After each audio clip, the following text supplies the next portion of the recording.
All right, so let's get going. Hi, everyone. Thanks so much for joining us for this panel discussion today, Beyond the Quick Fix. My name is Teo Madupin. I'm Innovation Director at Shift. We are an award-winning design charity that supports organizations to address social equity issues together.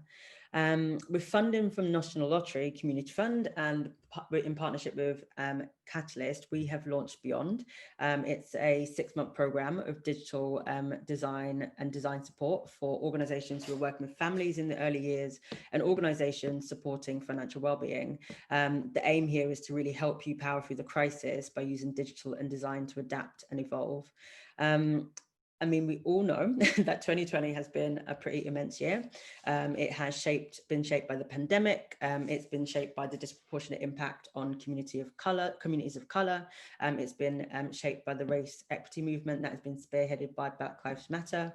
And organizations working in family and early years specifically have had to really rethink and reassess in order to respond at speed to this crisis. And now, as we start to move from that initial reactive response in preparation and move into preparation for a more long crisis, which continues to evolve, we're all having to think about how to move past firefighting and quick fixes to a longer term response. So in this discussion, we're really excited to be joined by Carly Bond, who is Head of Delivery at Best Beginnings, Peter Jacobs, who is Digital Product Manager at Barnardos, Sophia Parker, who is CEO of Little Village, and Rachael Gilthorpe from Action for Children. I just want to say a massive thank you for all the panelists for joining us. So today, over the next 90 minutes, we are going to be talking about how this year has impacted the sector, and specifically how each of your organizations have been responding. And we're going to also ask the panelists to look forward to start to understand and share what's next as we continue to adapt and evolve. As I mentioned, this panel will run for 90 minutes. Each of the panelists is actually going to be given time at the beginning to introduce themselves and share a bit of their journey over the past 7 months, and then we'll get going from there. There's also going to be space, I hope, for 20 to 30 minutes of Q&A at the end, which will run through the Q&A function, which you'll find at the bottom of your Zoom screen. This has also been set up as a Zoom webinar. So as you will have noticed, or may have noticed, while you can all see the panelists cannot see you. So just to encourage them throughout the process and just to make sure that we know you're listening and there, I would really love if you could use the chat function just to show what's resonating. Use it to share +1s or comments or things that you are also experiencing differently in your organizations. You can also start to queue some questions in the Q&A function as we go, and we'll field those at the end. So hello panelists, I'm gonna get started. I really want to say thank you again for agreeing to do this. I know that it's a really busy time for all of your organizations. No one can see it and no one can tell, but Sophia literally ran from a meeting with minutes to spare to come and join us today, and we really appreciate that amount of effort at such a tough time. So to kick us off, I just wanted to ask each of you to tell us your name, a little bit about you and your organization, and just tell us about how the past year has impacted your organization and the parents, children or families you're working with day to day, and especially where you're really seeing the greatest opportunity and need. I'm going to go with Sophia to start. Great, thank you, Teo, and it's really great to be here. Yeah, apologies in advance for the slightly chaotic series of thoughts I'm about to share. It's been a really busy morning at Little Village, and I'll say a bit more about what we're up to over the course of the next 90 minutes. But just to say a little bit, first of all, about what Little Village is and what we do. So it's like a food bank, but for baby clothes and toys and equipment. We support families across the whole of London by collecting up pre-loved items, everything from cots through to socks, and we get those out to the families that need them most via a network of referral partners. We work with about 500 referral partners, so midwives and health visitors and so on across London to support families. We've been going about 5 years. We've got 4 hubs that we kind of operate from that cover the capital. I think the main thing I wanted to say, it's very easy when we talk about a pandemic and what's been going on this year to talk about the crisis that it has precipitated in the kinds of families we're supporting. But the truth is, there was a crisis before the pandemic hit, and I just really want us to hold on to that through this seminar. The families we've supported for the last 5 years have been living on the edge for a really long time, where low wages, insecure income, lack of benefits, terrible housing, and many other issues relating to health all compound to trap parents in poverty at a point in life when, let's face it, anyone is vulnerable. When you're a new parent, you've got a new baby, all you want to do is give the very best to that child. And I think it's extremely difficult and traumatic, actually, for the families we support to not be able to fulfill that wish they have to give their kids the best start in life. So Little Village is there to help with that. We try and do it in a way that means we don't see ourselves as a service deliverer. We are very much there to facilitate connection and relationship between families across London. We build on that goodwill, which we've seen in such abundance this year, to help one another. And I think I hope, provide a very easy way that people who care about child poverty can take action to addressing it. Just very briefly, in terms of the last year, though, as I say, families were already living on the edge. We have seen an absolute just a huge increase. So we've virtually doubled the number of families we're supporting. We're on track to support about 6,000 kids this year. There are many more out there who we could and should be supporting, but just don't have the capacity to do so. About a third of the families we support are in temporary accommodation or homeless. About a quarter are in some way involved in the asylum system and process. 2/3 are Black and minority ethnic background.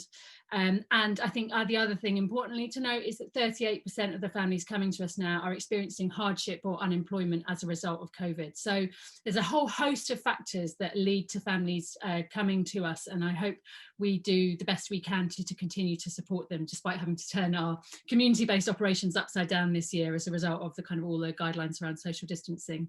A couple of other things to mention, other than the massive increase in demand: our community fundraising dropped off a cliff. We've had a whole host of challenges around volunteers and staff burnout as well, which I'm really happy to talk about and kind of share reflections on as the leader of a kind of small grassroots organisation. So yeah, great to be here.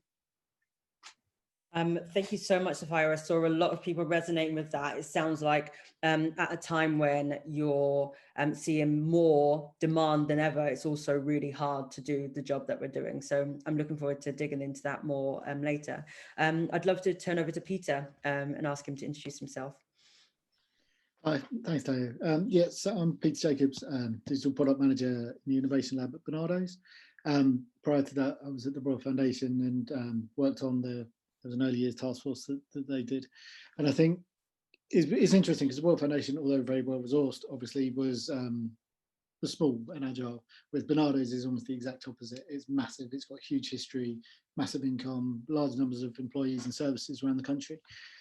And I think the thing that we saw was, although they were relatively well prepared digitally, the impact of everyone having to work from home was just so severe that the head office staff was scrambling to kind of to get that new way of working in place, while the services were trying to digitize their services, and it made it really difficult. I mean, they've done remarkable things, and the staff there worked incredibly hard to do it and to come through it. But I think that level of digital transformation, which would have taken probably years in the matter of weeks, was something that I'd never thought I'd see, and I've been involved in the sector for quite a long time.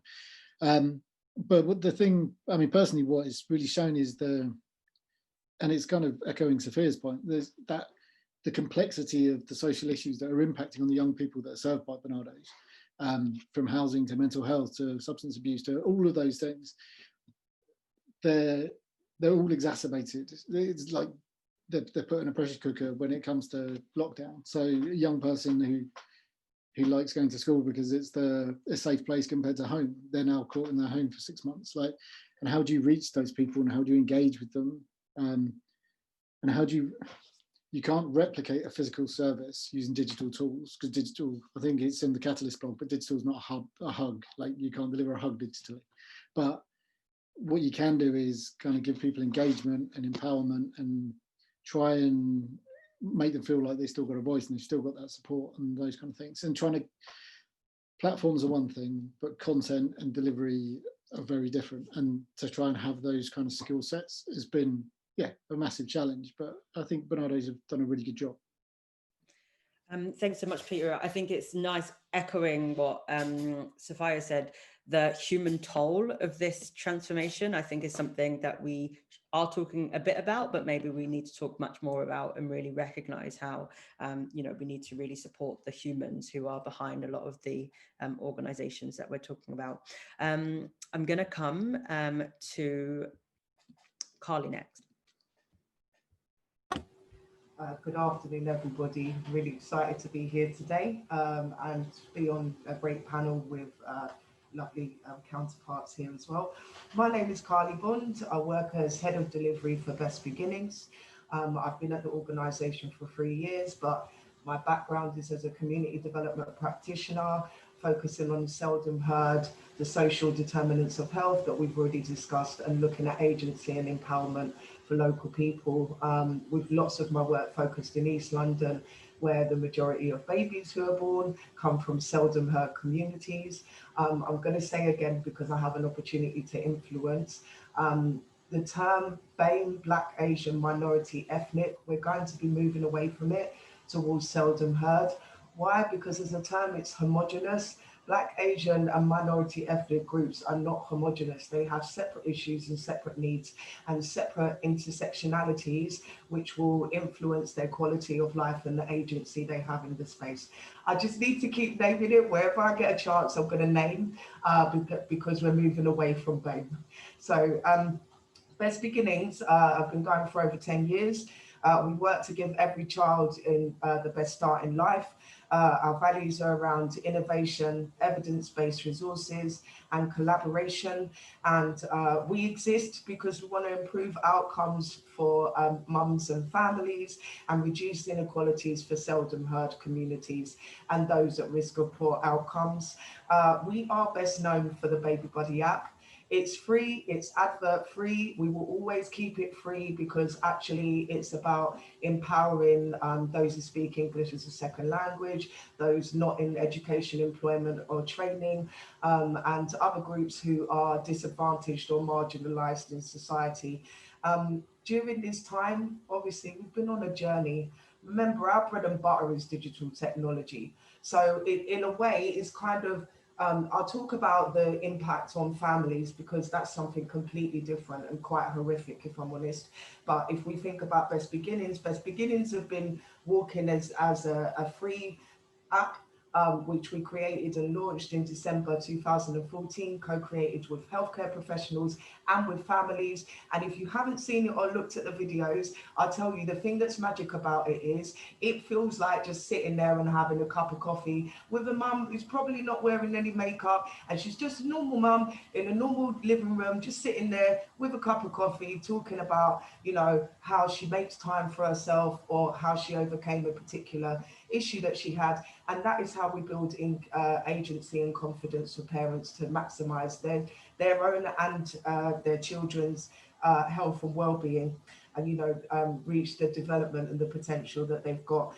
During this time, I will recommend to you to look at the Babies in Lockdown report. We collaborated with Parent Infant Foundation and Home Start, and we surveyed, we got survey responses back from 5,000 parents across the country through Baby Buddy app and also through social media to find out what's going on, like what's happening indoors, what impact is this having on you, on your family, on your children, in all sorts of different ways. What we found was grave.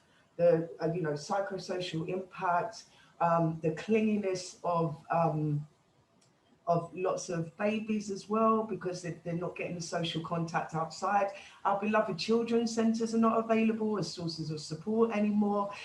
You know, the issues and the restrictions in the maternity sector as well, plus isolation, plus, as we said, compounded issues when you've got social determinants of health, as well as disadvantage that people are facing. It has really been compounded. However, for us, locked doors have become opened. Doors we've been knocking on for years have become opened, and I'll explain more about that later. Amazing, Carly. That's really important stuff. And I just love that you're talking about this, the real intersectional nature of COVID-19 and the impact it's having on communities, especially those who are seldom heard. I'm going to start experimenting with that term as well. Yeah. So, Rachel, I'd love you to do an introduction before we start opening up to a wider discussion. Thanks, Teo. Two things to note. One, my internet connection has been a bit dodgy today, guys. So if I drop off, that's why. And also, my little boy is off nursery poorly today. So if you hear him, I'm sorry. But you're probably all used to it, being early years and also having worked from home with all your colleagues for the last 4 months. So yeah, I'm Rachael. I'm the Digital Services Lead for Parenting and Action for Children. So I focus quite a lot on the early years, but also on the older group as well. One of my main responsibilities is leading the design, development and scaling of Parent Talk. So a lot of the answers I'll be giving throughout the course of today will focus on that, but I'll try and address Action for Children as a whole as well. So Action for Children is a large organisation. We support over 360,000 children and families across the UK. And in terms of the impact on the organisation, we're primarily a service delivery charity. Over 80% of our 4,500 workforce are face-to-face delivery. So you can imagine what lockdown meant. Carly mentioned it, the children's centres closed, a lot of our residential stayed open, obviously. But across the organisation, we've pivoted, sometimes temporarily, sometimes probably a bit more permanently, towards remote service delivery. And I think it's important to acknowledge the difference between remote service delivery and digital service delivery. So I might touch on that a bit later. Action for Children supports some of the most vulnerable children, young people and families who were already struggling. Sophia covered that really eloquently earlier. So just to reiterate, COVID has hit those people harder. They were already struggling. Life was already tough. They were already having challenges. They've just been exacerbated. Action for Children launched an emergency appeal, and as a result of generous sort of fundraising from that, we supported an additional 10,000 children and families with actual direct financial support to get the emergency supplies. And we surveyed those parents, and 40% of those were struggling to feed their children. So it's really basic things that a lot of us take for granted that our families would just not be able to do. So yeah, I think Sophia mentioned it, financial pressures, also mental health has been a huge theme. On Parent Talk, everyone is high need without exception at the moment. We've seen a significant change as we've progressed through the pandemic. So at the start of back in March, I think no one knew how long this was going to be. No one knew what the impact might be. We had parents coming on thinking, I'm at home with my 3-year-old. Great time to start potty training. So they're coming on for a bit of support with that. Now, we don't get that kind of light touch stuff. Now, every single conversation we're having is high need. And we've got a particular focus at the moment on co-parenting, children going back to school, which I guess is less early years, but also mental health, child and adult. Amazing, Rachel. Thank you. You've all brought up so many rich topics that I really want us to take the time to dig into today. But first of all, just so that we can sort of get a better view of what has happened and how you have reacted, I just want to ask some initial questions just to set the scene for us all. I really want to know what has surprised you most sitting where you are sitting in your organizations. What surprised you about the way your organizations have responded? What surprised you about the emergent needs of families you're working with? And mostly, what are you most proud of having achieved over this last 7 months? I am going to pick on one of you to start, unless one of you wants to volunteer. And I think that person is going to be Peter. Damn.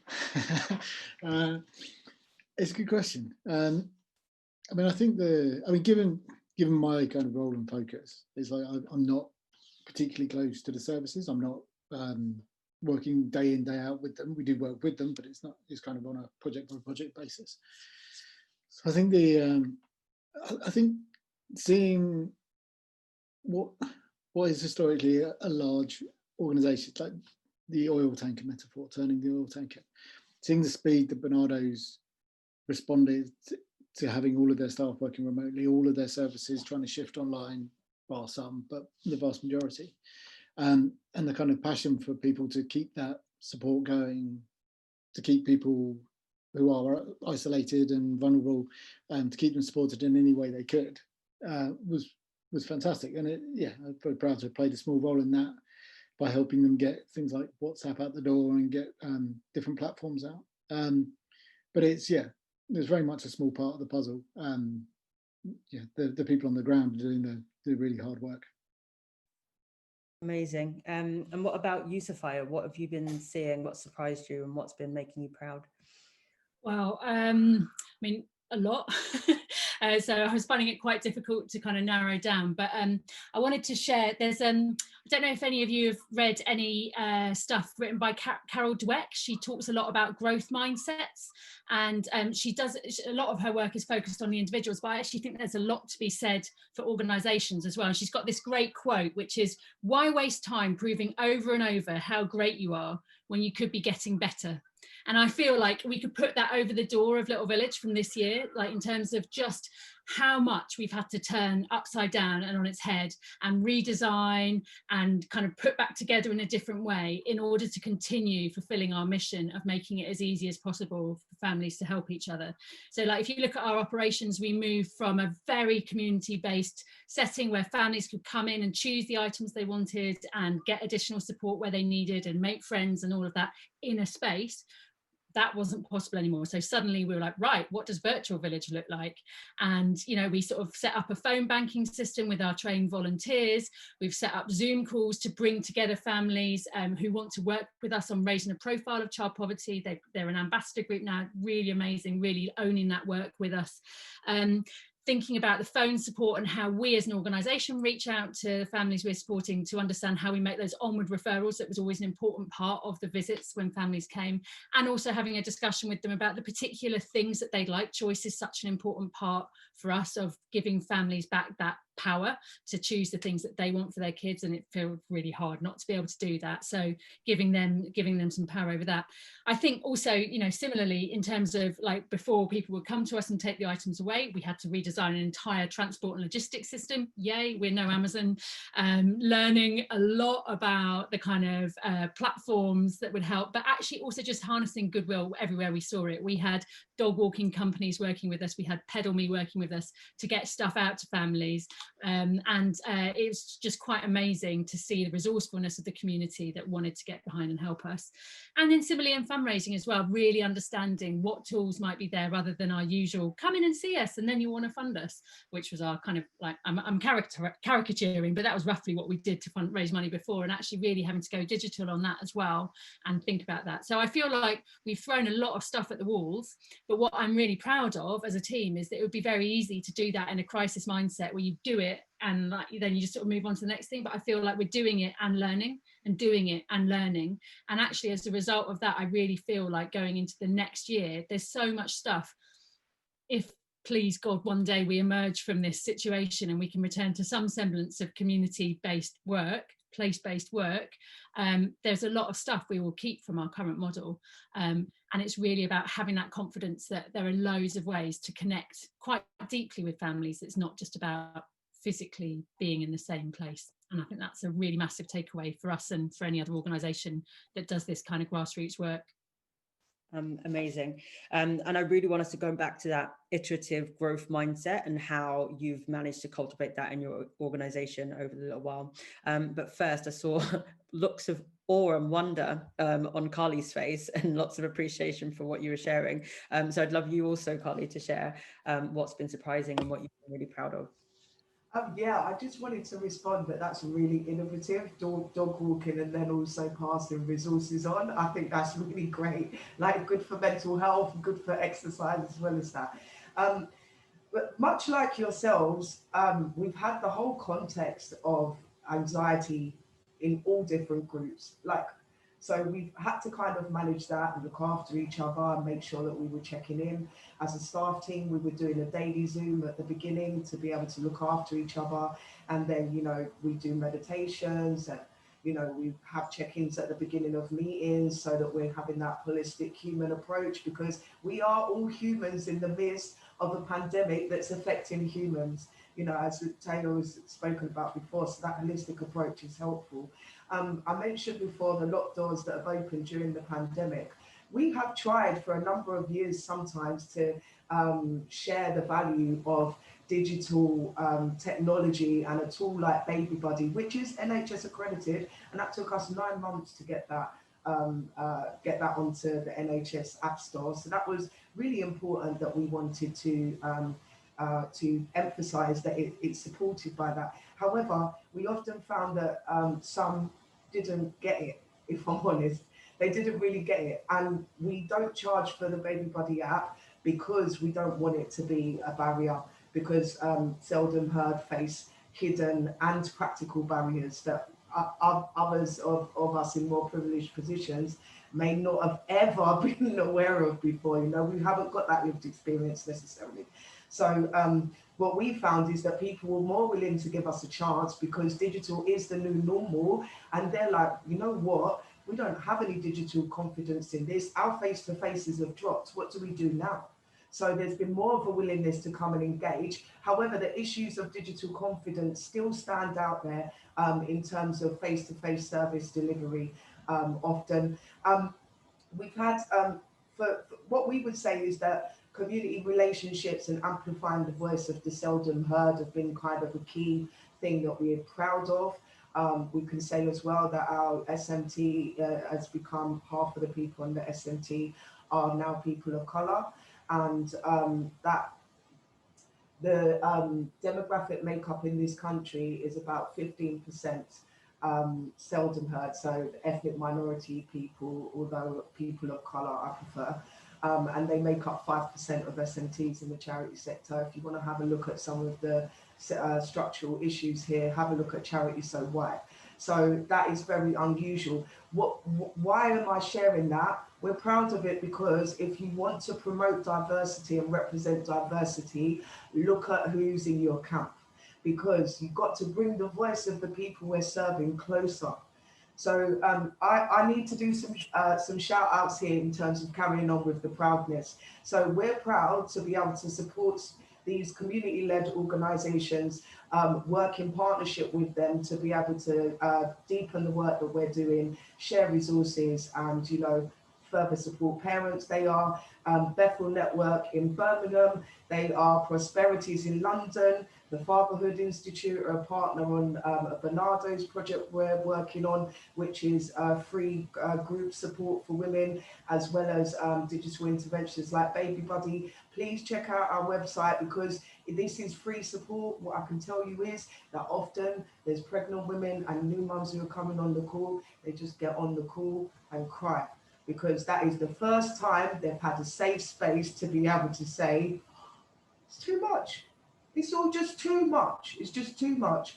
Let me continue. Mums Aid are one of our partners. Approachable Parents, a Muslim-led organisation that focuses on building parenting education around the Quran, but they work with South Asian and other seldom heard communities in Birmingham, and they are amazing. So I just wanted to speak about how good they are. Then we've got Mummy's Day Out that we work with, Mums and Tea.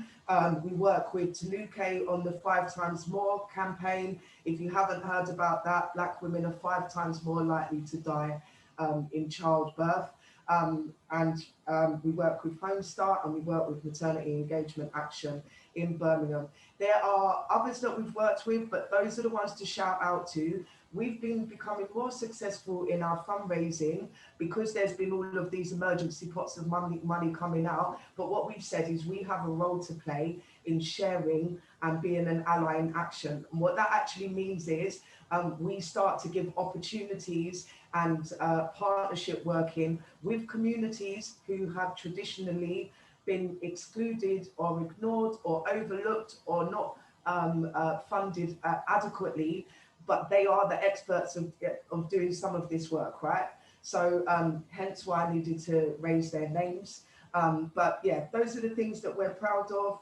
In terms of the uptake of Baby Buddy, we've just gone over the 300,000 registrations mark. That's across the UK. However, Baby Buddy, we normally have a training program where we train healthcare professionals like midwives and health visitors, children's centre staff, people like that, to use Baby Buddy to deepen their practice, and then they recommend it through the system. what we found is for areas where we carried out that training, those registration figures have gone down, but overall registration figures for baby body have gone up, and that's because the recommendations are coming from different quarters now, not necessarily from the healthcare professionals. Sorry, I had a lot to say. Carly, that's why we brought you here. We love to say. I really feel like you pulled us in lots of strands there. I'm really interested in picking back up on something you said ages ago, which is around digital confidence, and it marries what Rachael originally said about what does it mean? Is it just digital, or are we actually talking about remote, new ways of working in a remote environment? So I'd love to have that discussion next. And then I really, really want us to bring up this topic of how we are actually serving the communities who need most help, and moving past some of our age-old ways of doing that to actually more realistic and equitable approaches. So let's pick that up later. But before that, Rachael, I'd love to hear what you have been surprised about over the 2020, and also what you're proud of. I guess surprised and proud of the same thing, and it's the resilience of the staff at the organisation.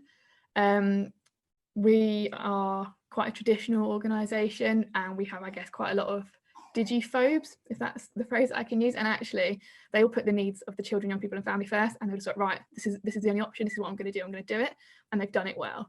99% of our services were able to continue running remotely, which is fantastic. And in terms of parent talks, the service I know most about, we went from having 3 full-time members of staff back in the start of March to 32, providing support to families. And all of them, apart from those first 3, have never met face-to-face. They're dotted all around the country, and they are one team supporting parents, over 250,000 parents across the UK.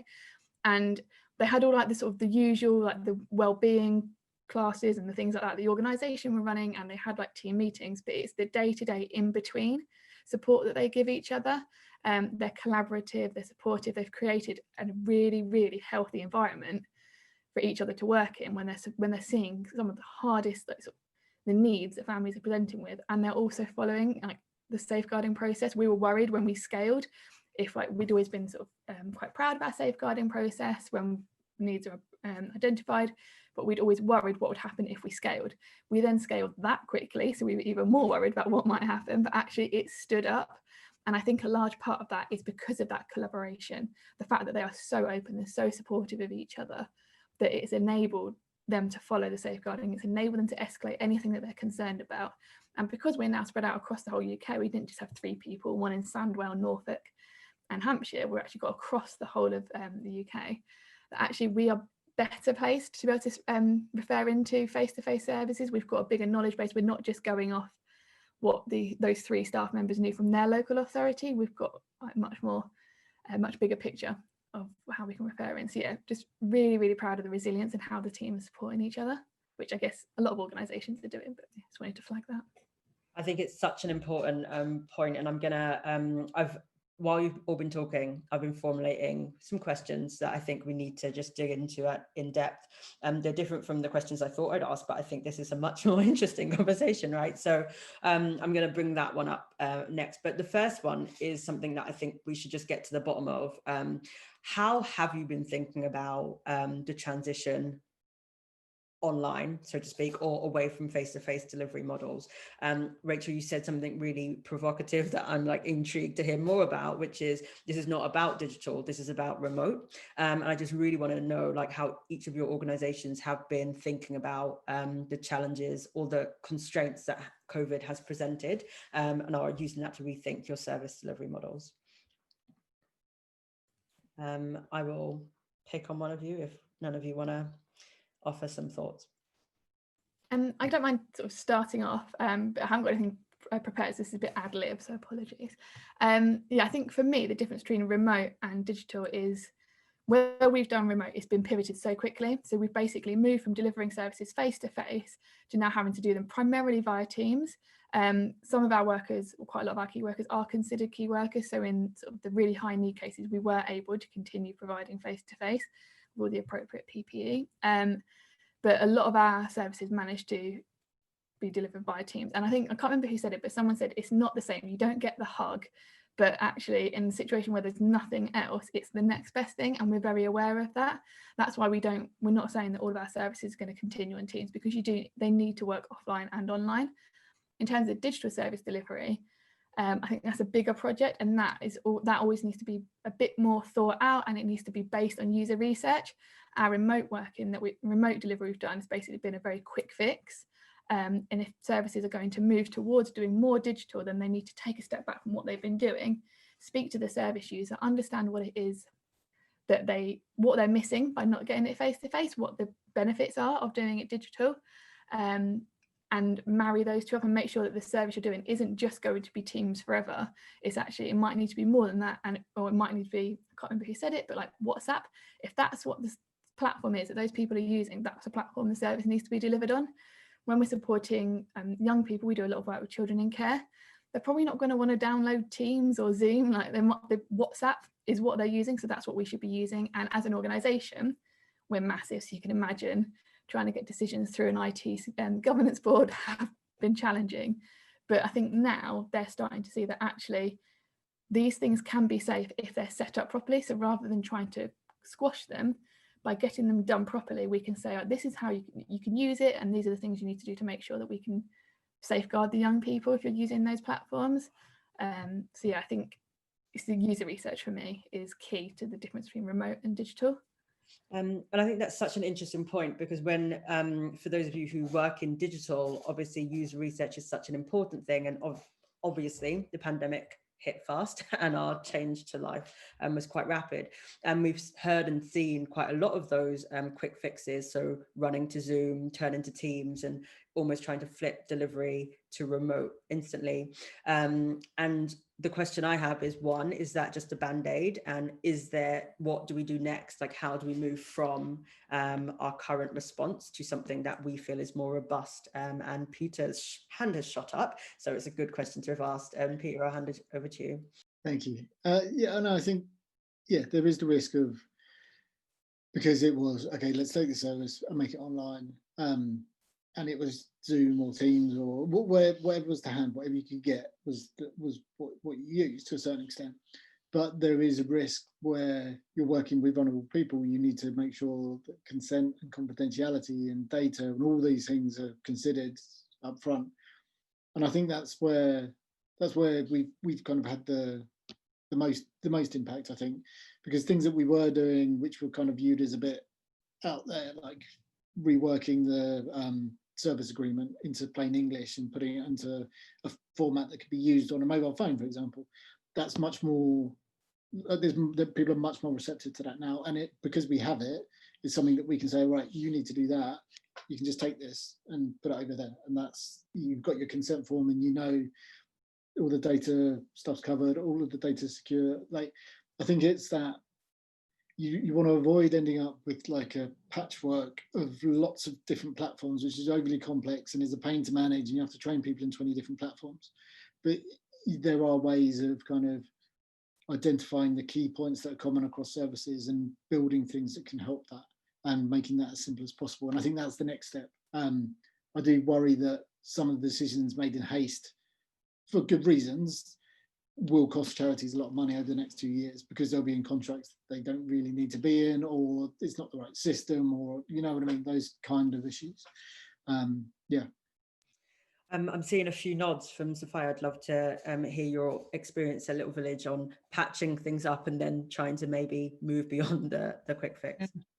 Yeah, I mean, so listening to this conversation, I feel a little bit self-conscious, because in lots of ways we are digital dinosaurs. I think we're very led pre the pandemic. We were very led by this kind of community-based, connection-based, face-to-face based model, and that was something that was very important to us, because it is about bringing families together across social and economic divides, and to some extent it really helps to have people in the same room. And that said, we did do some really brilliant work last year with a bunch of the families we've supported and a bunch of our volunteers, and it was effectively, well, it was a co-design piece on our strategy, but as part of that we did some user research, and we created a little typology for technical word, whatever, but we basically tried to kind of group families into the types of families that we might meet, and it was based partly on the kind of external factors in their lives, but also on their kind of emotional state. And I think it was really, really helpful in terms of our strategy development. But actually what we realised this year is it also gave us some really important clues that I don't think we saw until the pandemic hit, about the ways in which we might connect and reach out to those families, and understanding that actually the families who were in difficult external stuff to deal with and were emotionally in a pretty bad place, so, you know, kind of in the depths of a crisis, actually for them, asking them to come to one of our hubs and to participate in that way was often extremely challenging. And actually there's a whole load of stuff we could do to support that family that doesn't involve them making that journey, that doesn't involve them having to face some of the difficulties of being out there like that. So I think for us, actually that piece of that typology of the kind of families that we support was incredibly helpful and has informed our thinking about then, okay, how do we reach out to those families during the pandemic? I suppose the other thing I'd say is, I mean, I guess it sort of echoes what Peter was saying there, like we have not gone down the route of overcomplicating this or throwing a load of technology at it. We've been, and I don't know whether this is a good or a bad thing, we've used phones and we've used WhatsApp and we've used Zoom a bit to bring some of the families together where there is an appetite to do that. But actually, we've found the phones to be really powerful. And I kind of don't want to lose sight of that. And you know, there's probably a whole bunch of stuff that lots of people on this seminar webinar could help with in terms of other digital options for us. So it's not that they aren't important, but you know, we have found that the phones have been very powerful ways of connecting with families and staying in touch. So yeah. I love that, and I think a really good memory or thing to remember, which is just because you're needing to adopt digital solutions or remote solutions does not mean it has to be complicated, overwhelming for yourselves or the families that you support. I think that's a really important point. Yeah, sorry, just one other thing I'd add though, where there is a really strong case for better use of tech is in our back end. So particularly like what we do sounds so simple. We get, you know, we collect out great quality donations, we get them out to families. Actually, the logistics behind that, especially in a kind of non-contact world, are like mind-boggling. And actually finding the platforms and the tech that works for us to do that well is really important. And I have to say, I am shocked at some of the proprietary behaviour of some of the big tech platforms and the cost that it entails for an organisation like ours to use those pieces of tech well. Anyway, I could talk for a long time about that, but I won't. But I do think there is a space there to talk about back office tech. It's not as exciting, but it's important. I'm so happy you've brought that up, Sophia, and I probably won't have enough time unless someone wants to bring this up in the Q&A. Digital is not only about the things that our end user or our users see. It's often about like how are you running as an organization operationally. And I think it's a conversation that has increasingly started to happen in the sector, but one that we have to get good at, right? Let's stop chasing the sexy things up front and really think about what's sitting behind. So I'm going to move us on a little bit and just pick on something that I think you've touched on and does relate to the back office function, the humans that it takes to build the organizations and sustain the organizations, whether they're working in large ones or small ones. How have you guys been looking after yourselves, each other, your colleagues? How are you sustaining the energy to do this work? Carly, I'd love to come to you. Sustaining the energy is really about taking breaks, isn't it? It's about recognizing when we need to refill our cup and go and focus on other things. So for me last week, it was taking some time and reading in the bath and making cards and making art and seeing my sister before lockdown and just normalizing things. What I can say in terms of my reflections and as an organization as well, but I think that this works across the sector. There's a level of intensity that comes with working from home and over virtual, the effort to be present, to be understood, the classic 15 minutes at the beginning of every session where it's like, I can't get on, I can't log on, my camera's not working, my internet's not working. And so it's actually just leading into the fact that these things take more time. And also we have different levels of digital confidence. So, thinking about the point of view of the other. So for some of the volunteers we were training as part of one of our projects last week, most people had their cameras off. Sometimes that can be because people are not comfortable. Sometimes it can be because they're not confident. Sometimes it might be because, that day someone's decided they, didn't want to get out of their dressing gown. They're going to do working from home. Come on, everybody's had a meeting like that at some point if it's a very early one. So I think, there's it's definitely working for the new normal. We use a lot of different platforms, and obviously having enough licenses to be able to cover when you work virtually for lots of different meetings and have functions within your organisation that collaborate across. We use Gmeet, Zoom, we have used Microsoft Teams, I've used GoTo as well. And so there's so many of them, it's vastly confusing sometimes. I find for team meetings with my staff though, sometimes I will do it on WhatsApp video and do a group call.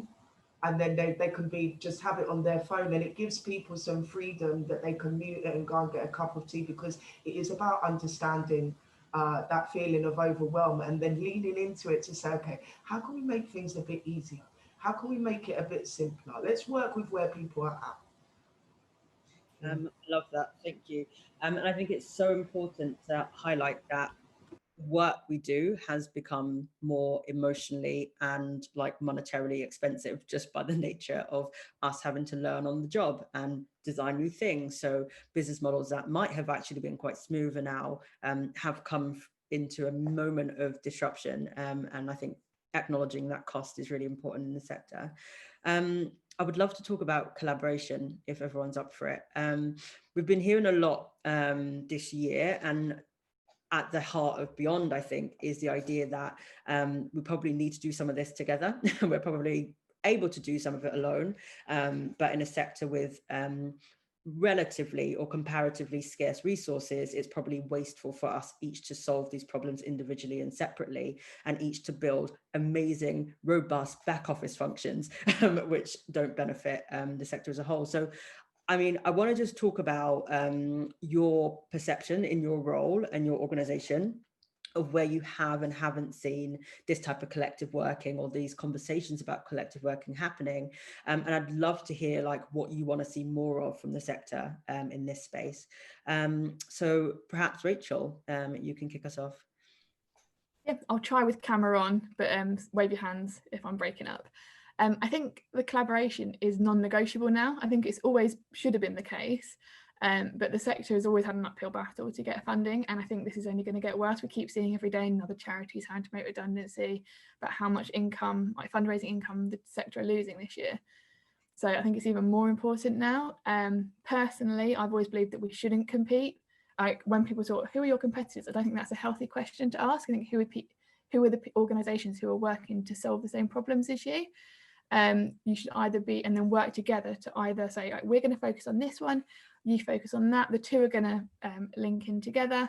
I don't think we should be like crossing over. And I think, especially in light of the pandemic, where all those emergency funding pots have come available that Carly mentioned, people like charities are seeing opportunities to get fundraising income, and actually it might not have been part of their strategic decision to focus on that particular thing. So they've said, right, we'll get that fundraising and then we'll do that. I don't think that's the answer. I think you should be working with your other colleagues and your peers so that we can solve more problems and leave one organisation to solve this one and one organisation to solve that, even if that means you kind of have to take your hat off and be like, step back. I know that 2 years ago we said we're going to do this, but now we're not, because they're doing a great job, which means we can do a great job of this. And I think we all rely on the generosity of donors. It's fair to them. I wouldn't want to support a charity who was going to use my money to compete to do something. I'd rather it was spent on doing something different that had an impact rather than just sort of repeating the same thing. I don't think it's especially in the moment when people are probably having to choose between which charity to support and funders are having to choose between, make hard decisions. Make it easy for them by focusing on one thing and letting another organisation take the lead on another. I love that, Rachel. Has anyone got anything to add or contribute, Peter? Yeah, I think the thing, so in my previous role, we did a lot of work with collaboration, and I think it's easy for us to say we should collaborate more, but when you're faced with the day-to-day reality of charities working and people like duplication of work, I'm not saying we should duplicate work, but it does happen, and people's roles are invested in that. It almost needs to be professionalized. Like, people need to be trained in how to collaborate, because if you just say, okay, we're going to collaborate, off you go, you're the head of fundraising and you're the head of operations, it's incredibly hard to get it to work in a way that actually results in money saving or people stepping back from areas where they've already invested. So I mean, that's kind of the only thing I'd say about it. Yeah, like, collaboration is incredibly hard to do well, and I don't think there's many people in the sector who have that kind of training. I mean, I don't. I'm not claiming I do, but yeah. I think that's important. So for a few years now, we've said collaborate, but no one's made many strides on showing how to and how best to collaborate as a sector, or even sometimes within our organisations. Yeah, you kind of need like a common framework or a open standard or something. It's like, if you want to collaborate, this is what you should do, and it just make it easy for people. Every collaboration will be different, but that kind of needs standardization to a certain extent. Yeah. Interesting. I see a hand, Carly. As I said, one of our values is around collaboration. So we didn't make Baby Buddy on our own. We made it with parents and their babies and healthcare professionals from the country, across the country, and the Royal Colleges. And I think if it's built into a values base and a mission statement, then you're already going to be working from a different viewpoint. What Best Beginnings does very well is we have reputation and convening power. So we have a project called the Early Years Digital Partnership, and that's got like 40 early years partners in it, from, you know, just many National Child Bureau, BBC, many others who are involved in different ways. And what we said was we wanted to extend the life of Baby Buddy up to 5 years. So school readiness, to really start digging into some of those outcomes that we wanted to, the inequalities we wanted to reduce during that time. But we said we don't want to do it alone, and we don't want to decide what it looks like. This needs to be in collaboration with other early years organisations, so that we are not duplicating, and so that we are sharing what we do with each other to maximise the impact for local families. So as Peter was saying, I don't know whether a framework would work as such, but I think when collaboration starts by, at the beginning, when you're even applying for an idea of a model, it begins then to think about, well, what is that going to look like, and how do we mobilize operations, and how do we have steering groups and meetings that flow through that collaborative approach? How do we ask questions and facilitate meetings that are focused on collaboration and empowering our partners and others? The other suggestion I would give about collaboration is if you're getting bigger pots of funding in, it's talk to other smaller organisations and bring them in, because you might find that they're experts on a particular area that your organisation could do with that strength, and you add value to each other in that way. It's about recognising the value of others and looking at the fact that when we work together, it's strengthened. And also, it's not effective as a sector if we're duplicating other pieces of work and we're both doing it in areas. If actually we could provide more return on investment by putting the models together and then scaling up, you know, so there's more opportunity with it. And of course, funders love joint applications. They love it, and often say it needs to be a joint application. So lots of food for thought here. I love that. That's so important. And I think this idea of like larger organizations looking for the smaller organizations that have value to add, but maybe do not have access to the resources and the networks that you have, is a really interesting dynamic that I think we can start to really unlock en masse in the sector.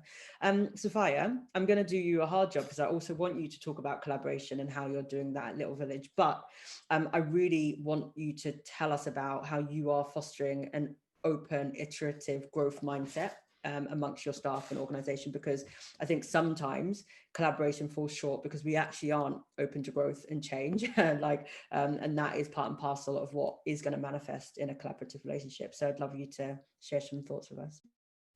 I'll try. So just on the collaboration point, I mean, I totally agree with everything that's been said so far. I guess there's something I'd say here so I haven't worked in the charity sector all my career, and I am struck by it being a bit of an issue for the sector still. And even though I think there is movement, there are still, there are still some funders we're having to drag kicking and screaming into this space. And I think still a mindset of competition rather than collaboration, which I come across more often than I'd like to. So I just sort of wanted to name that I think it is an issue with the sector, similar to the overwork in the sense that you can only create value if you work 60-hour weeks, which is frankly bullshit, excuse my language. But anyway, so I think there are some things we need to keep on calling the sector out on and saying this isn't the only way of doing things. On collaboration, so we see ourselves locally as part of, I like to call it like the first line of defence in a community. I feel like there are this amazing network of incredible hyper-local organisations we're lucky enough to work with across London, who between us are trying our best to form some kind of first line of defence for families that have got nothing to do with really with the kind of public services infrastructure that exists, and we're often doing that on not enough money and not always in a completely professional way. But I do see those collaborations kind of laterally really is important to our work, and trying to make sure that we've got the mechanisms in place so that people can refer to us, but we can refer out as well, and so that wherever families come, there is some hope that we can kind of sort them out, the support. So we've got a brilliant partnership with Citizens Advice. They train some of our volunteers so that our volunteers are able to provide that kind of initial advice giving and so on. So it's a really lovely example of what collaboration looks like in practice. We also collaborate with lots of other baby banks up and down the country. And I have to say, I feel more ambivalent about that. A lot of people say to me, oh, is it like the Trussell Trust? It's kind of amazing network of food banks out there. And I'm a bit like, I don't know how I feel about celebrating the growth in a network of baby banks.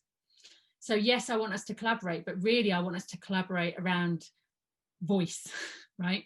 And holding us as a society to account for why our organisations are needed in the first place, and for using our organisations as a platform to raise the voices of the families we're supporting, to raise the profile of child poverty and say, is this really, as a country, a choice we want to make, that we are leaving so many children to grow up in very poor households. So I guess for me, the collaboration is not only around the kind of support we're able to offer, but also around that advocacy and like profile raising, demand to actually tackle the root causes. And I think that is where collaboration has got the potential to be really super duper powerful.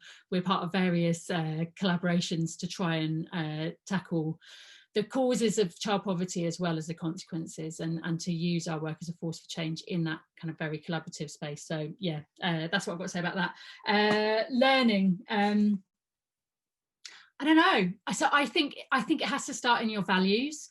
It has to start in being very motivated by your values and your purpose. And I would say I'm really lucky that our team is incredible. I think there is a real sense of shared purpose, and we've put a lot of time and effort into building that sense of shared purpose across our volunteers as well as our staff, to talk about the principles that guide us. So our values are love, their solidarity, their thriving, and their sustainability. And that love and solidarity, that sense of like, actually, we want as parents the best for our children, and we want every parent to have the right to have that dream and to be able to deliver on it.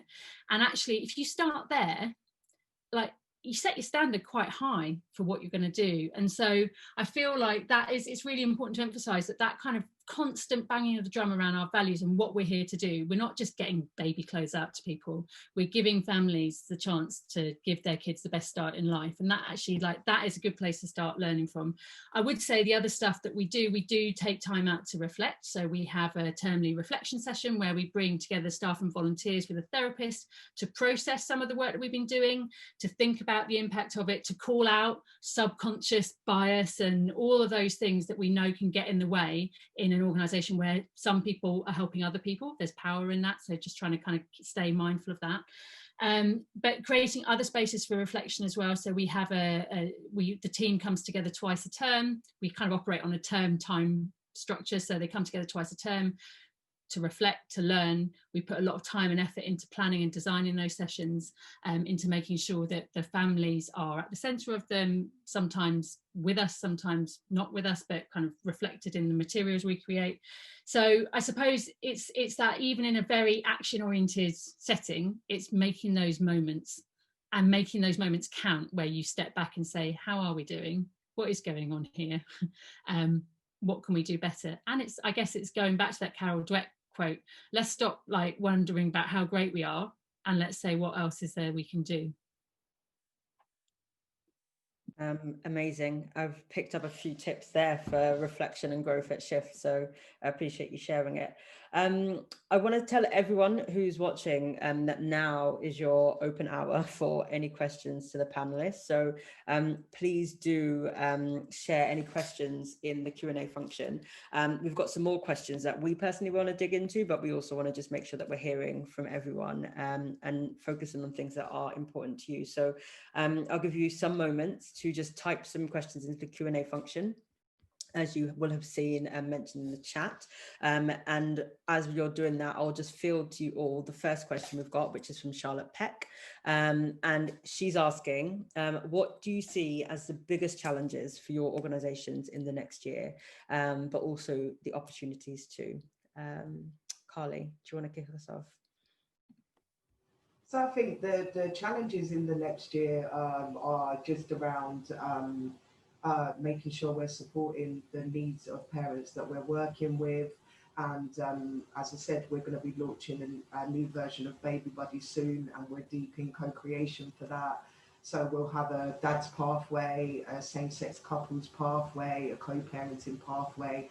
And it's not a challenge, but it's something that needs to be borne in mind, that just, ensuring that that co-creation process is really checked in and worked in effectively, so it meets the needs of those groups. So, i.e., the dad's pathway is being written by men, because,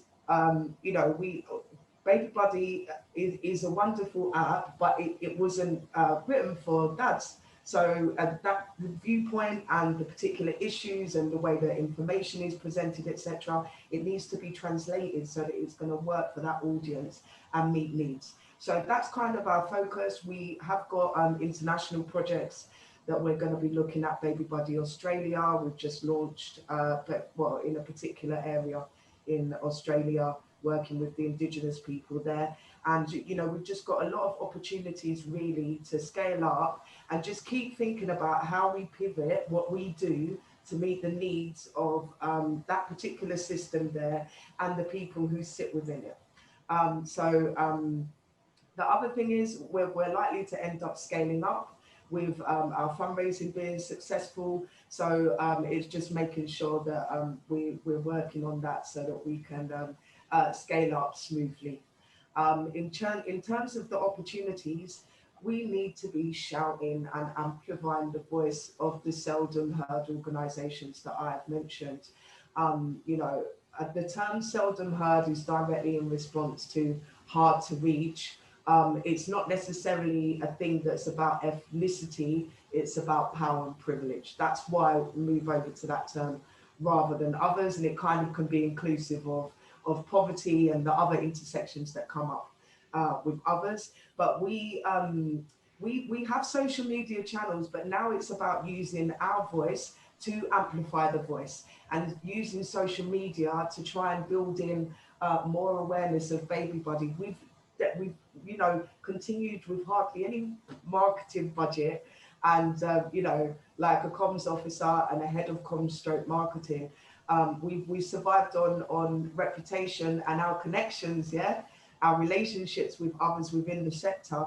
However, we want to be uplifting in that area of work, and we want to be sharing our thought leadership with others, because we're working on some of these things and then we want to shout about and share about how this is done. We recognize that there is huge interest, and we recognize that lots of organizations are starting to think about, well, how do we do this, but don't necessarily know how, because it's not like it's out in the ether, like practical ways to engage seldom heard or amplify the voice of the seldom heard. There's particular ways that particular communities or organizations might be doing it. However, we're trying to look at this, and then we will be sharing and testing ways that we do this. We welcome opportunities to be able to share what this looks like, because we recognize that there's going to be great interest in that way of working, I think. Amazing, thank you, Carly. Peter, what are your biggest challenges that you're seeing for your organisation, and also opportunities? Well, I think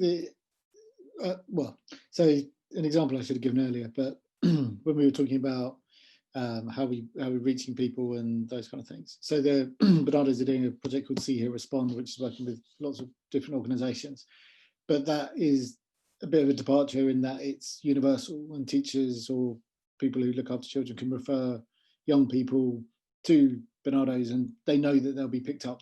There's no threshold limit, which is often the problem. And I think that kind of links into what that biggest challenge will be as well, because at the moment there's been a government response and there's been large amounts of funding released for various organisations, but the public fundraising has dropped off a cliff, the events has dropped off a cliff, like all of those things. And I think we're at a point now where it's being masked slightly. You are seeing lots of organisations restructuring and trying to respond, but I think it is being masked by the money that's come out of government, and I'm not sure if that money is going to continue. So I think that's the biggest challenge, not just for Barnardos, but for all organisations. Like if you're reliant on shops, if you're reliant on events, if you're reliant on public fundraising, like you can't replicate that digitally. You can do digital well and earn money that way, but yeah, I think that's probably the biggest challenge in my view. Amazing. Sophia, do you want to add some? Sure. Yeah.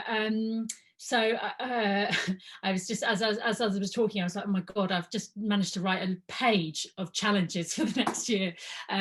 Luckily, I think I was aware of most of them, but it is, I mean, I'm under no illusions. Next year is going to be really, really hard, I think, for everybody in this space. For me, I think there's three things. The first thing is getting into a mindset that this is a new normal, not a crisis. I think crisis, you know, if you risk it with crisis, you go into kind of emergency provision, burnout, overwork, lack of communication, just do what you need to do. That is not the space we need to be in next year. We need to be in a space of new normal where we are resilient, where we're measured, where we're at a pace where where we're going in and out of lockdown, probably realistically, and that we need to be resilient enough. We need to be building teams that are resilient enough to cope with that. So really looking after the team within that is really important. Second challenge for me, I think we need to be a force for change as well as a source of support. So I really want to amp up that work. I think through the pandemic has revealed some insights and made more increased awareness in the general public about some of the sort of structural inequalities in our society, and I think that is a huge opportunity that we need to build on, but we need to do it now and we need to do it effectively. So I think next year has got to be about being that force for change as well as a source of support. And then thirdly, I've just written 2022 in big letters, and I really echo Peter's point. We've been very lucky in securing quite a bit of emergency funding through the government, but it absolutely masks the fact that I think we're going to be hitting a major recession, which is going to have huge impact on the community fundraising, but also on the willingness of major donors, on the willingness of corporates, the ability of corporates to give money. And so we are thinking very hard. Although we're okay for next year, we are very worried about 2022 and planning on the basis of a major recession and a significant drop in all sources of income. I think that's really important thing to highlight, and I would love to talk about like what you think the funding landscape is going to look like and how that is going to affect your progress. Rachel, I don't know if you wanted to respond to the first question or if you want to add your thoughts there. Yeah, I've got lots of challenges, but I've got a few that I'll share. I think one of the big things is that the level of the need of parents and children and young people, I said it earlier, but every conversation we're having is high need, and we don't see that changing. Coupled with that, there's a generation of new parents from the last 6 months, and however many following months it's going to be impacting us.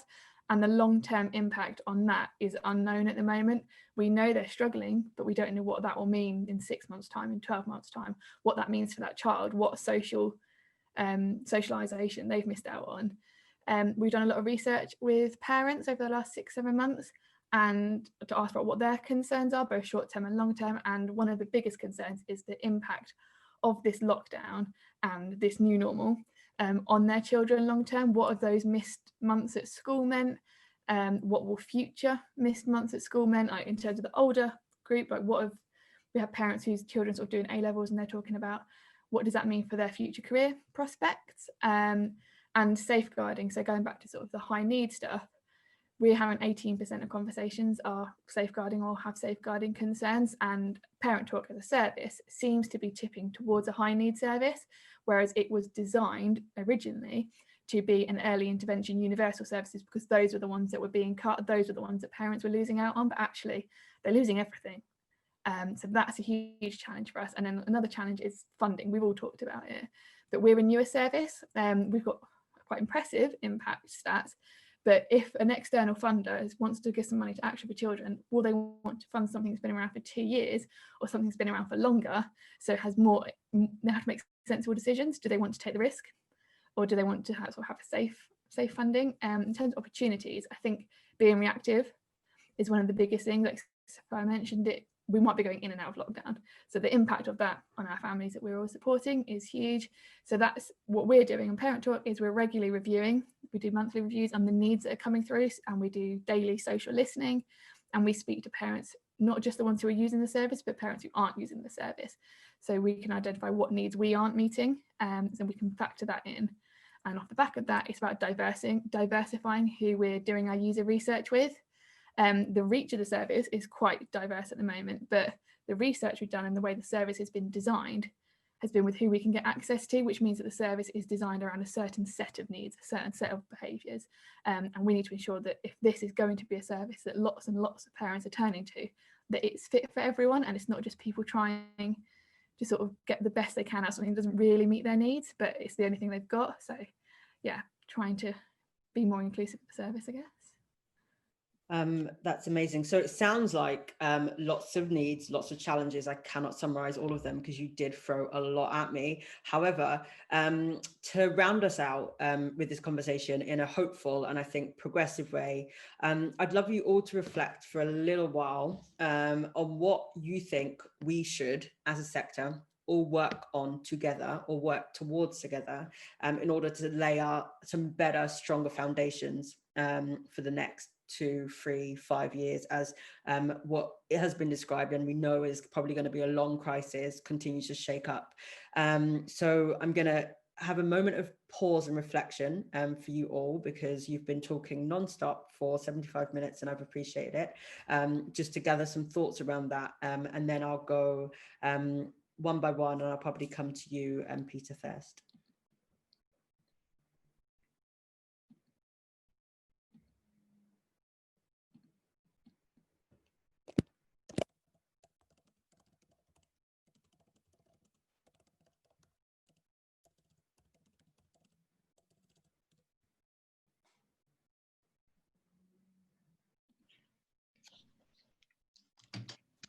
Off he goes. Yeah. Sorry, just showing the window. Yeah, it's a good question. I mean, I think things that we should do together. I mean, I think the kind of the waste. I mean, I'm kind of digital innovation tech person, so that's how I approach things. But try to view things in a broader system, because you can't just build an app and it will solve a problem. Obviously, you have to get everything around it to be working as well. It's only part of the solution.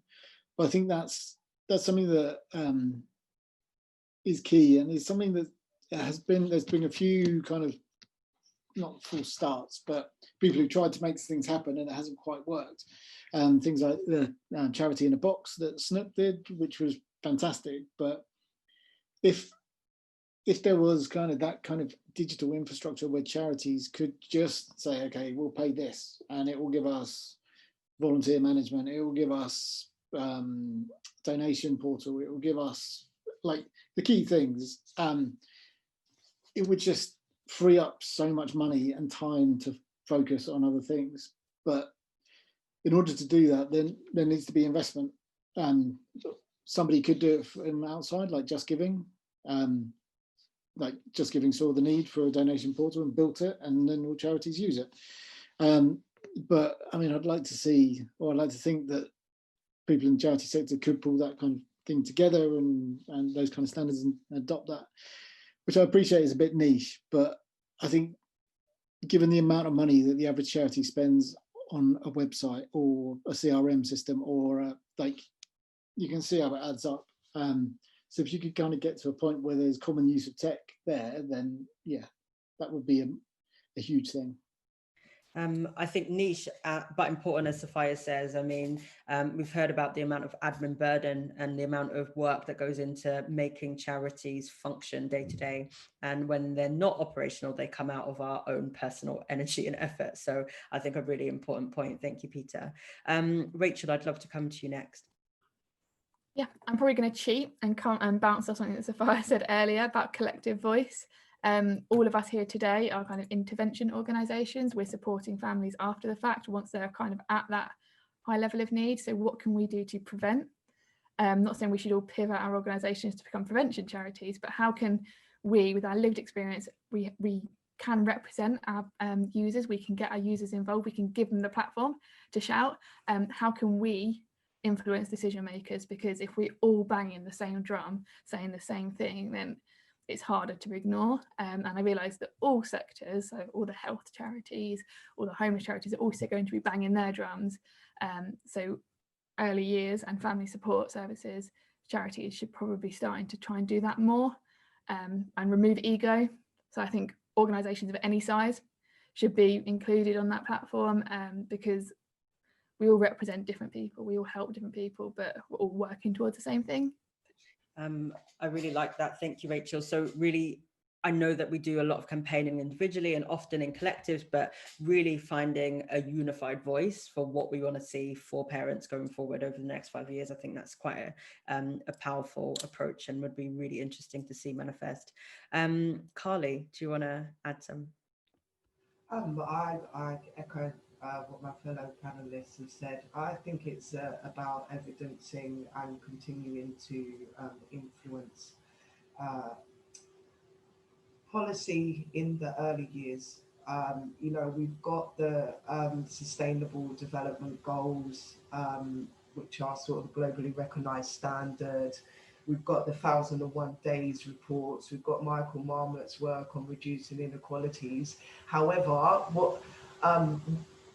what is out there, but what makes it stronger is how much money you're going to save across the lifespan if we help parents during the early years. That's the money that talks. I read it was something like for every £1 spent, you get £8 back somewhere. I can't remember where I read that. But there's something about incentivizing why it's important that we, in that preventative way, we work now, put the energy and investment in here, because it will save across the lifespan. So, I mean, collaboration, carrying on with what we're doing, and actually just having an awareness of, guys, you know what, we're not going to step on your toes for this funding. Are you applying in this area? Okay, well, we won't apply there, we'll go there. And just, you know, this mention of holding cards close to your chest and everything, it is okay to be able to talk about going for the same pot of money with another partner and say, you know, okay, well, we won't go for there then, we'll go for that locality because they've said they won't, you know, fund in the same locality, so we're not going to pit against you. But in order to be in that place, we need to be on more stable ground. And so it feels like the work that starts is the work we do internally in our own organisations, and then we place that external focus out there. because how can you do that if it's hand to mouth in terms of financing and money to be able to, offer the services next week or next month? It's very hard to be able to be like that if you're feeling in a vulnerable financial position yourself. But I'm just hopeful that more people keep waking up to how much we could save, that the government realizes how much they could save if they invest and prevent through early years work. Amazing. Thank you, Carly. And last but not least, to round us out, I'd love to hear from you, Sophia. Okay, I think always with these kind of future questions, I think it's worth thinking about being and doing. So I'm going to cheekily offer two things. So I think on the being, I'm really reminded at this point of something that an amazing designer I used to work with, a guy called Colin Burns. He always used to say, when in fog, hold hands. And I just think that's such a beautiful saying, and it sort of sums up how we all need to be in this time, in this next phase, and how we need to behave in our own organisations, but also how we need to behave as a sector, both as kind of earlier sector and charity sector more widely. So yeah, when in fog, hold hands would be my offering on the being side. On the doing side, I think we should say justice, not charity.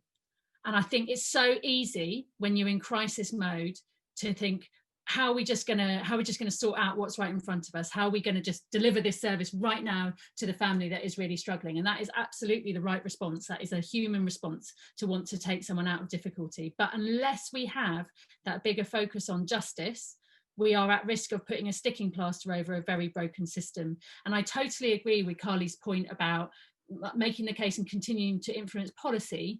But I would add that I think one of the reasons that policy is so constrained is we still have some really toxic attitudes and beliefs about poverty in this country that are related to people somehow being personally responsible for the situations they find themselves in. And that is rubbish. And until we can address that attitude and that belief, it's going to be very difficult to make the case for the sorts of policy changes that are needed to address the depth of inequality we're seeing. So justice, not charity, would be where I would end this. Amazing. Thank you so much, everyone. That was such a rich discussion. I feel like we burnt through 90 minutes with a lot, and I think there was much more to dig into. So I just want to say a massive thank you for joining. As ever, I was not surprised that this conversation that started off as something to do with digital, highlighted that this isn't just about going online or moving on to Zoom. This is really about how we're thinking about ourselves in the world, how we're understanding our position in the sector, how we're learning what our contributions could be, how we're learning to collaborate, and how we're being brave to test and experiment with new ways of being, new ways of delivering, new ways of collaborating together. So I really hope that hearing from these four amazing panelists has inspired you each to really think about that in your organizations, to really think about what we're doing together to make progress in what is going to be a very foggy time. So I love that analogy, Sophia. Thank you for it. I do hope it encourages you to hold hands in the fog. And as our contribution to that, we have created Beyond with that in mind. Like, that is the heart and the principle of this program. It's the idea that we do want to make sure that everyone has digital confidence and knows what to do with their individual organizations, but most importantly, that we as a sector look and spend time together thinking about the problems that we really think matter, that think about the future we want to see together, and use the money that we've got available, which I'll talk about just next, to really work towards some progress and change in this space. So there are many ways to get involved. I'm going to see if our handy Amelia will pop up some slides just so you can see some quick next steps.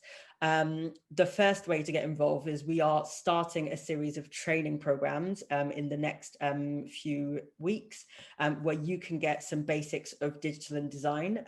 The first session is on November the 20th, October the 20th, November the 3rd, just making up numbers. The first session is on November the 3rd, and that is a training that's really going to look at how design underpinnings that support you in your digital progress can help you to adapt and respond in times of crisis. You can also get involved by joining Beyond, where you'll get an update on upcoming events and also upcoming funding opportunities. We have a great opportunity with Catalyst to really put some of these big questions and put some money behind them and work in smaller groups to really think, how can the sector contribute to progress in collective ways. So if you join Beyond, you'll get alerts and you can apply to take part in those collective efforts.